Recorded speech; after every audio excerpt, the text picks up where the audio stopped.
ದೊಡ್ಡ ದೊಡ್ಡವರೆಲ್ಲ ಇದ್ದಾರೆ ಅಂತ ಒಂದೊಂದು ಒಪ್ಪಿಕೊಳ್ಳುವುದು ಮಾರ್ರೆ. ಇವರು ಹೊತ್ತಿಗೆ ಆಗುವಾಗ ಕೈ ಕೊಡುದು, ಇವತ್ತು ನಮಗಾಗುವುದಿಲ್ಲ.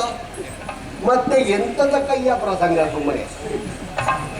ಕಲಿಬೇಕಾದ ಕಾಲದಲ್ಲಿ ಅರ್ಧಂಬರ್ಧ ಕಲಿತು ಕಲಿಸಲಿಕ್ಕೆ ಬಂದವರ ಕೈಗೆ ಆಯುಧ ಕೊಟ್ಟು ಹೊಡೆದು ಕೊಲ್ಲಿಸಿ ಈಗ ನನಗೆ ಹೇಳ್ತಾರೆ ಅವ ಬೇಡ, ನಾವು ಅರ್ಧಂಬರ್ಧ ಕಲಿತರು ನಮ್ಮ ತಲೆಗೆಟ್ಟು ಬೀಳ್ತಾನೆ ಅಷ್ಟು ಪೂರ್ತಿ ಕೊಟ್ಟಿದೆ ಇವರಿಗೆ. ಅದೇ ನಿನ್ನ ತಲೆಯ ಸಣ್ಣದಾದ್ರೆ ನಾಯಕದ ಮಾಡುವುದಕ್ಕೆ ಇವ ಒಂದೊಂದು ಹೇಳ್ತಾರೆ, ಅದಕ್ಕೆ ಶಬ್ದ ಇರ್ತದ್ದು ಅಂತ ಇವರಿಗೆ ಗೊತ್ತು. ಬೇಡದಿದ್ದ ಕುರಿಯನ್ನೆಲ್ಲ ತಂದು ಇಲ್ಲಿ ಸೇರಿಸುವುದಿವ. ಏನೋ ಎರಡು ಅಕ್ಕೆ ಬಾಕಿ ಆಗಿದೆ. ನೀನು ಕುರಿಗಳಲ್ಲಿ ಒಟ್ಟು ಮಾಡಿದ 11 ಲಕ್ಷ ಇಲ್ಲಿಯಲ್ಲಿ ಮಾತಾಡ್ತಾರೆ ಅವ. ಕೆಲವು ಕುರಿ ಉಂಟು. ಹೌದು, ಯಾವ್ದದ್ದು? ನೀನು ಯಾವ ಕುರಿ ಹೇಳುದು? ಯಾವ ಯಾರ ತಾಯಿಯಂದಿರು ತಂಗಿಯಂದಿರು ಹೆಣ್ಣಿನ ಮಕ್ಕಳ ಕೂಗ್ತಾ ಇದ್ದಾರೆ, ಕೇಳಿದ್ಯಾ? ಅವರು ನನ್ನ ತಂಗಿ ಅಂದಿರಲ್ಲ. ಅದೇ ಮತ್ತೆ ಈಗ ನನ್ನ ನೀನು ಕಾಡಿಸುವುದು. ಬದುಕಿರ್ತೇನೆ, ಯಾವುದಕ್ಕೆ ಬದುಕಿರ್ತೇನೆ ಅಂತ ಹೇಳಿದ್ದಲ್ವ? ಇಷ್ಟು ಹೇಳಿದ್ರೆ ಇನ್ನು ಬದುಕಿಸ್ತೇನೆ ಅಂತ ಭಾವಿಸಿದ್ಯಾ? ಆಯ್ತಲ್ವಾ? ಇನ್ನು ಆತ್ಮಕ್ಕೆ ಒಂದು ನೆಮ್ಮದಿ, ಆತ್ಮಕ್ಕೆ ನೆಮ್ಮದಿ ಸತ್ತಿದ್ದಾರೆ. ಆತ್ಮಕ್ಕೆ ನೆಮ್ಮದಿ ಕೊಟ್ಟರು. ಆ ಮಾಣಿಯೊಂದು ಪಾಪ ಬಾರಿ ದುಡಿತದೆ ಮಾತ್ರ.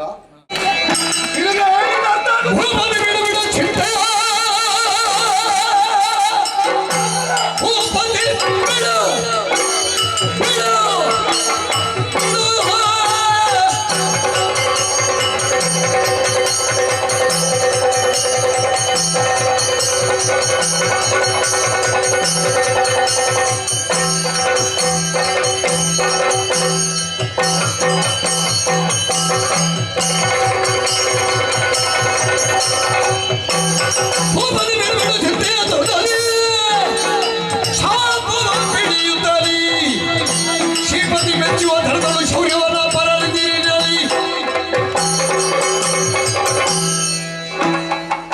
ಭಾವೋದ್ರೇಕ ಬಂದರೆ ಯಾವುದನ್ನು ಹೇಳ್ತೀನಿ. ಒಮ್ಮೆ ಚಿಂತೆ ಬಿಡುವಂತ ಹೇಳುವುದಕ್ಕೆ ಬಂದರೆ ಸಾಂತ್ವನ ಹೇಳುವವರ ಮೈ ಮೇಲೆ ಬರ್ತದೆ. ನಾನು ಧರ್ಮರಾಯರನ್ನು ಸೆರೆ ಹಿಡಿಯುವುದಕ್ಕೆ ಚಕ್ರವ್ಯೂಹವೇ ಯಾಕೆ ರಚಿಸಿದ್ದು ಅದು ಗೊತ್ತುಂಟ? ನೀನು ಮೂಲ ಶೋಧಿಸುವುದಕ್ಕೆ ಹೊರಟದಲ್ವಾ? ನಾಳೆಯ ದೂರದಲ್ಲಿ ಧರ್ಮರಾಯರನ್ನು ಸೆರೆ ಹಿಡಿಯುವುದು ಹೇಗೆ ಗುರುಗಳೇ ಅಂತ ಬೆಂದು ಬಿದ್ದದ್ದು ಯಾರು? ನಾವೊಂದು ಕಾರ್ಯ ಮಾಡ್ತೇವೆ, ಆ ಕಾರ್ಯಕ್ಕೆ ಕಾರಣವಾದದ್ದೇನು? ಅದಕ್ಕೆ ಹಲವು ಬಾರಿ ಕರ್ತೃತ್ವ ಬರ್ತದೆ. ವ್ಯೂಹದ್ವಾರದಲ್ಲಿ ಸೈನ್ಯವ ನಿಂತರೆ ಪಶುಪತಿಯಿಂದ ಅವನಿಗೆ ಅನುಗ್ರಹ ಉಂಟು. ಅರ್ಜುನನನ್ನು ಉಳಿದು ಮತ್ತೆ 4ರನ್ನು ಒಂದು ದಿನದ ಮಟ್ಟಿಗೆ ಮೀರಬಲ್ಲ ಯೋಗ್ಯತೆ ನಿನಗೆ ಸಿದ್ಧಿಸಲಿ ಅಂತ. ಚಕ್ರವ್ಯೂಹದಲ್ಲಿ ನಿರ್ಣಾಯಕವಾದದ್ದು ವ್ಯೂಹದ ದ್ವಾರ. ಅರ್ಜುನನನ್ನು ತಪ್ಪಿಸಿದ ಮೇಲೆ ಯಾರು ಬಂದರು? ಆ 4 ಪಾಂಡವರಲ್ಲಿ ಸೈನ್ಯವ ತಡೀತಾರೆ, ಒಳಗೆ ಬರುವುದಕ್ಕೆ ಆಗುವುದಿಲ್ಲ, ಧರ್ಮದ ಸೋತು ಸೆರೆಯಾಗ್ತಾರೆ. ಈ ವಿಶ್ವಾಸದಲ್ಲಿ ಚಕ್ರವ್ಯೂಹ ನಿರ್ಮಾಣ ಮಾಡಿದ್ದು. ನಮ್ಮ ಇಳಿಕೆ ತಪ್ಪಿದ್ದಲ್ಲಿ ಪೂರ್ತಿ ಗೊತ್ತಿಲ್ಲದಿದ್ದರೂ ಅತ್ಯುತ್ಸಾಹದಿಂದ ಅಭಿಮನ್ಯು ಕುಮಾರ ಬಂದ. ಅಭಿಮನ್ಯುವಿನ ಬೆಂಬಲಿಗರಾಗಿ ಬಂದದ್ದು ಭೀಮನ ಕುಲ ಸಹದೇವರು. ಅಭಿಮನ್ಯು ಬದುಕುತ್ತಾ ಇದ್ದ. ಯಾವಾಗ ಅಭಿಮನ್ಯು ಭೇದಿಸಿದ ವ್ಯೂಹದ ಜೊತೆಯಲ್ಲಿ ಈ ಭೀಮನ ಕುಲ ಸಹದೇವರು ಅವನ ಅಂಗರಕ್ಷಕ ಜೊತೆಯಾಗಿ ಬಂದಿದ್ರೆ ಯಾರಿಗೂ ಏನು ಮಾಡ್ಲಿಕ್ಕೆ ಆಗ್ತಿರ್ಲಿಲ್ಲ. ಅವರು ಬಾರದ ಹಾಗೆ ಮಾಡಿದ್ಯಾರು? ಸೈನ್ಯವನಿಗಿದ್ದ ವರ. ಅಂತ ವರ ಸೈನ್ಯವರಿಗೆ ಉಂಟು ಅಂತ ಹೇಳಿ ಒಟ್ಟು ಮಾಡಿ ಅವನನ್ನು ನಿಲ್ಲಿಸುವುದಕ್ಕೆ ಸೂಚಿಸಿದ್ಯಾರು? ಈಗ ಅವರನ್ನು ಯುದ್ಧದಲ್ಲಿ ತಂದು ನಿಲ್ಲಿಸಿದ್ಯಾರು? ನೀವು ಹೇಳಿದ್ದರಿಂದ ನಿಲ್ಲಿಸಿದ್ದು ಅಲ್ಲ. ಯುದ್ಧ ತೊಡಗುವಾಗ ನಿನ್ನ ಭಾವ ಬಂದದ್ದು ಯಾಕೆ? ಅದು ನಮ್ಮ ಪಕ್ಷ ಅಲ್ವಾ? ಅದೇ ಪಕ್ಷದಲ್ಲಿ ಬಂದದ್ದಕ್ಕೆ ಸಮರ ಅಧ್ಯಕ್ಷರು ನೀವು ತೋರಿಸಿಕೊಟ್ಟದ್ದು ಇರುವ ಕುರಿ ಅಂತ ಇಲ್ಲ ಕಟ್ಟಿದ್ದು ತಕ್ಕೊಂಡು. ನೀನು ಕುರಿಗಳಲ್ಲಿ ಒಟ್ಟು ಮಾಡಿದ 11 ಲಕ್ಷ ಇಲ್ಲಿಯಲ್ಲಿ ಮಾತಾಡ್ತಾರೆ ಅವ. ಕೆಲವು ಕುರಿ ಉಂಟು. ಹೌದು, ಯಾವ್ದದ್ದು? ನೀನು ಯಾವ ಕುರಿ ಹೇಳುದು? ಅದೇ ಇವ ಒಂದೊಂದು ಹೇಳ್ತಾರೆ, ಅದಕ್ಕೆ ಶಬ್ದ ಇರ್ತದ್ದು ಅಂತ ಇವರಿಗೆ ಗೊತ್ತು. ಬೇಡದಿದ್ದ ಕುರಿಯನ್ನೆಲ್ಲ ತಂದು ಇಲ್ಲಿ ಸೇರಿಸುವುದಿವ. ಅದಲ್ವಾ ಅವನನ್ನು ಮರಣ ಸಹಿತವಾದದ್ದು ಎಂಬುದರಿಂದ ಸಮರ ಅನ್ನದ್ದು. ಅಂದ್ರೆ ಸಾಯುವ ಸಾಧ್ಯತೆ ಯಾರಿಗಾದರೂ ಇದ್ದದ್ದು. ನಿನ್ನ ಭಾವ ಮಾತ್ರ ಸಂಬಂಧಿಯ, ನಿನ್ನ ಸೋದರರನ್ನು ಹೇಳಿದ್ದಕ್ಕೆ ಎಲ್ಲರೂ ಅವರವರ ಸಂಬಂಧಿಕರನ್ನು ಕಳೆದುಕೊಂಡು ಆ ಹತಾಶೆ ಸೋದರರಾದರೂ ಸುಮಾರು ಇದ್ದಾರಲ್ಲ, ಭಾವ ಒಪ್ಪಲ್ವ ಇರುವುದು? ಒಬ್ಬ ಮಕ್ಕಳಿದ್ದವರನ್ನು ಯುದ್ಧಕ್ಕೆ ಬರುವುದು ಬೇಡ ಅಂತ ಹೇಳಿದ್ದೆ ನೀನು. ನನ್ನ ತಂಗಿ ಕೂಗ್ತಾ ಇದ್ದಾಳಲ್ಲಿ. ಯಾರ ತಾಯಿಯಂದಿರು ತಂಗಿಯಂದಿರು ಹೆಣ್ಣಿನ ಮಕ್ಕಳ ಕೂಗ್ತಾ ಇದ್ದಾರೆ, ಕೇಳಿದ್ಯಾ? ಅವರು ನನ್ನ ತಂಗಿ ಅಂದಿರಲ್ಲ. ಅದೇ ಮತ್ತೆ ಈಗ ನನ್ನ ನೀನು ಕಾಡಿಸುವುದು. ಹೇಳಿದ್ದಲ್ವ ಬದುಕಿರ್ತೇನೆ, ಯಾವುದಕ್ಕೆ ಬದುಕಿರ್ತೇನೆ ಅಂತ ಹೇಳಿದ್ದಲ್ವ? ಇಷ್ಟು ಹೇಳಿದ್ರೆ ಇನ್ನು ಬದುಕಿಸ್ತೇನೆ ಅಂತ ಭಾವಿಸಿದ್ಯಾ? ಇದು ನೀನು ನನ್ನನ್ನು ಏನಾದರೂ ನಿನಗೆ ಬೇಕಾದಂತೆ ಕಾರ್ಯ ಸಾಧಿಸುವುದನ್ನು ಪ್ರತಿಜ್ಞಾವಾಕ್ಯವಾಗಿ ಹೇಳಿಸ್ತೇನೆ ಅಂತ ಹೊರಟಿದ್ರೆ ಭೂಪತಿ ಬಿಡ ಚಿಂತೆಯನ್ನು.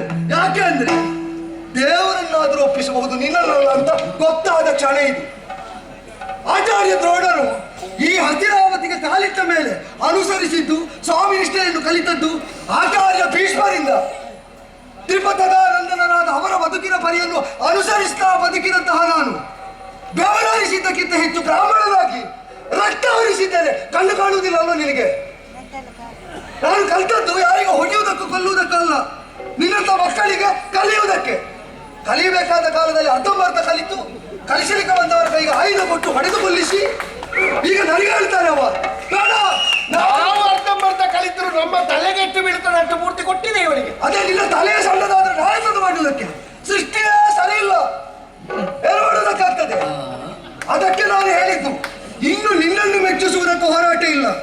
ಮುಂಡ ಅನ್ನದ ಕೃತಜ್ಞತೆಯನ್ನುಂಟಲ್ಲ ನೀನು ಛೇಡಿಸಿ ಚುಚ್ಚಿ ಮಾತಾಡಿದ್ಯಲ್ಲ, ಆಯುಧ ಕೈಯಲ್ಲಿ ಹಿಡಿದು ಕವಚ ಬಿಗಿದು ಹಗಲು ರಾತ್ರಿಗಳನ್ನು ನೀಗಿ ಹಗಲನ್ನು ರಾತ್ರಿಯಾಗಿಸಿ ರಾತ್ರಿಯನ್ನು ಹಗಲಾಗಿಸಿ ಯುವ ಮಧ್ಯದಲ್ಲಿದ್ದ ಸೈನ್ಯವರನ್ನು ಹೊಡೆದು ಕೊಲ್ಲುವುದಕ್ಕೆ ಕೃಷ್ಣ ಸಹಾಯ ಮಾಡಿದರಲ್ಲ.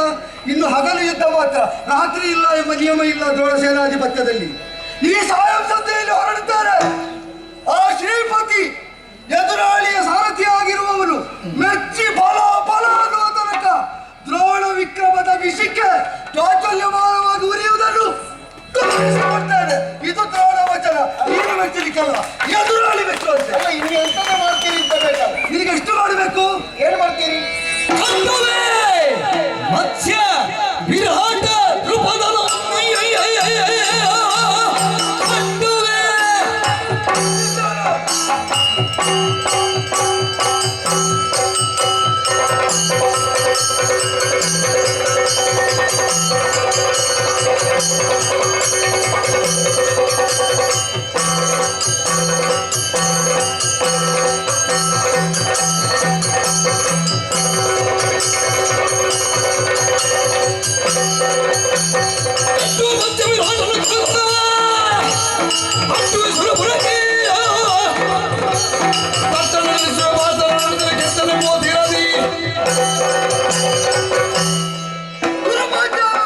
ಲೋಕವಿಶ್ರುತವಾದದ್ದು.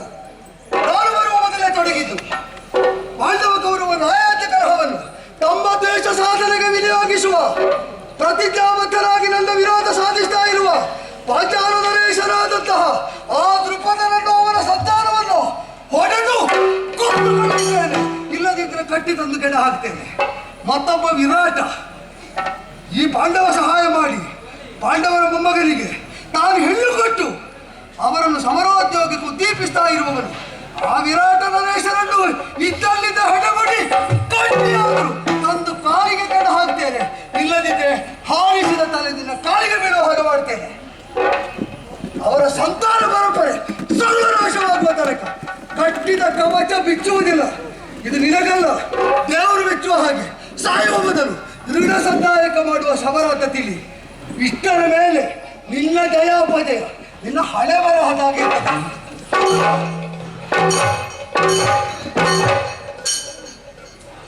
ಏನೋ ಎರಡು ಅಕ್ಕೆ ಬಾಕಿ ಆಗಿದೆ. ಗೌರವ ಇಲ್ಲಿ ಬಾ, ಇಲ್ಲಿ ಬಾ. ಆ ಅಶ್ವತ್ಥಾಮ ಎಲ್ಲಿದ್ದಾನೆ ಅಂತ ಗೊತ್ತುಂಟ? ಹುಡುಕಿಸುವ, ನಾನು ನೋಡ್ಲಿಲ್ಲ ಇವತ್ತು ಬೆಳಿಗ್ಗೆ. ನಿನಗೆ ಬೇಕಾದ್ರೆ ಹುಡುಕಿಸಬೇಕು. ಹೇಳಬೇಕಾದ್ದು ನನ್ನ ಮಾತನ್ನು. ದ್ರುಪದನನ್ನು ವಿರಾಟನನ್ನು ಸಮರ ಮುಖದಲ್ಲಿ ಸೋಲಿಸಿಯೋ ಕಲ್ಲಾವಿರುವುದಕ್ಕೆ ಹೊರಟ ದ್ರೋಣನ ಮಗವ ಹೌದು ಅಂತಾದ್ರೆ ಆ ವಿರಾಟ ಸೂನುಗಳು ದ್ರುಪದನ ಮಕ್ಕಳು ರಣಮಂಡಲದಲ್ಲಿ ಎಲ್ಲಿ ಕಂಡು ಹಗಲು ರಾತ್ರಿಗಳುಂತ ನೋಡದೆ ಅವ ಈ ಕ್ಷಣದಲ್ಲಿ ತೊಡಗಿ ಸಿಕ್ಕಿದವರನ್ನು ಸದಬಡಿಬೇಕು. ಇದು ನೀನು ಹೇಳುವಾಗ ನಿನಗೆ ಮಾಡುವ ಕೆಲಸ ಅಂತ ಹೇಳಬೇಡ. ನಿನ್ನ ಅಪ್ಪನಿಗೆ ಮಗನಾದದ್ದಕ್ಕೆ ಅವರ ಅನ್ನದ ಋಣವನ್ನು ತೀರಿಸುವುದಕ್ಕೆ ನೀ ಮಾಡಬೇಕಾದ ಕರ್ತವ್ಯ ಅಂತ ನನ್ನ ಮಗನಿಗೆ ನೀನು ಹೇಳಬೇಕು. ಅಂದ್ರೆ ಇದನ್ನು ಯಾಕೆ ಹೇಳಿದ್ದು ಗೊತ್ತುಂಟ? ಅಪ್ಪನನ್ನು ಮೀರುವ ಮಗನ ಕೈಯಲ್ಲಿ ನನ್ನ ಮಗನಿಗೆ ನಾ ಸಂದೇಶ ಕೊಡುವುದು ಅದು ನನಗೆ ನೆನಪುಂಟು. ಆದ್ದರಿಂದ ನಿನ್ನ ಮಾತಿಗೂ ನನ್ನ ಮಾತಿಗೂ ಅಜಕ್ಕೂ ಗಜಕ್ಕೂ ಇರುವಷ್ಟು ಅಂತರ ಉಂಟು. ನನ್ನ ಮಾತನ್ನು ಹಾಗೆ ಹೇಳಬೇಕು. ತಿರುಗಿಸಿದ್ರೆ ನಿನ್ನ ಅದೃಷ್ಟ ಅಷ್ಟು ತಿರುಗುತ್ತದೆ, ನೆನಪಿಟ್ಟುಕೋ.